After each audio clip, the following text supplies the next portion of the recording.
Hello everyone, welcome to my channel. I hope everyone is having a wonderful day.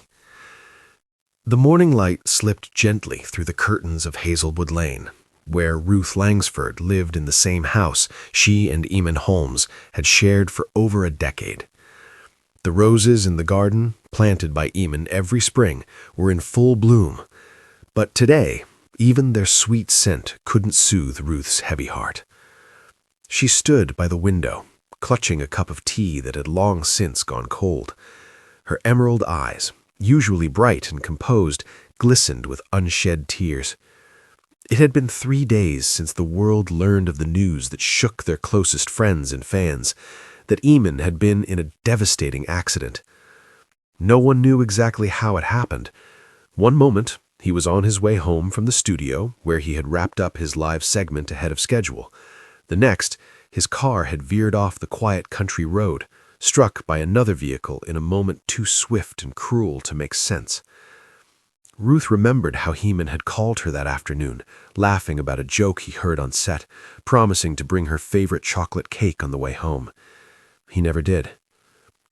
She set her mug down and reached for her phone, her trembling fingers scrolling through hundreds of messages, fans sending prayers, friends offering support, colleagues sharing memories.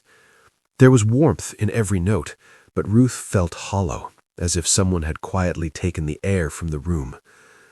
At noon, her agent arrived, gentle and respectful. Together, they prepared Ruth's statement, something honest, something gracious, something that could carry the weight of love and loss. Standing on the doorstep, the camera lights bright against the backdrop of her beloved home, Ruth inhaled slowly. "Thank you all," she began, her voice soft but steady, "for your love, your kindness, and your incredible support during the hardest days of my life." She paused, glancing down as tears finally slipped free. A silence settled that was heavier than words. Eamonn was my partner, in laughter, in life, and in everything that made my heart full. He brought joy to the lives of so many, not only through his work, but through the warmth and generosity he carried in private moments too. Her voice cracked, and she closed her eyes for a moment, as if drawing strength from somewhere deep inside. "I know I am not alone in this grief," she said, voice trembling. "There are countless memories he created that we will all hold on to, moments that will echo in our hearts long after today."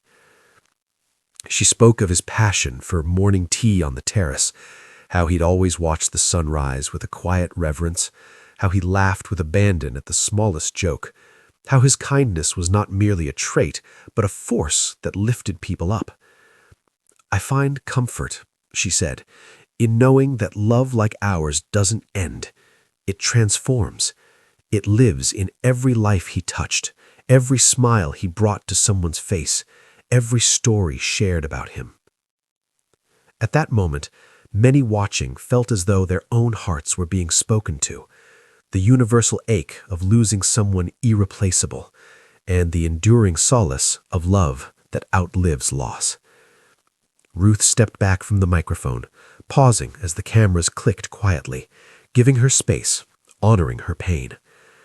Later that evening, she walked through the garden where the roses now gently swayed in the twilight breeze.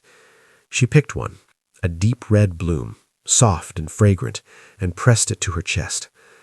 "For every sunrise we watched together, for every laugh that changed the course of a day, for every quiet comfort you gave me without knowing," Ruth whispered to the dusk, a tear falling onto the petals.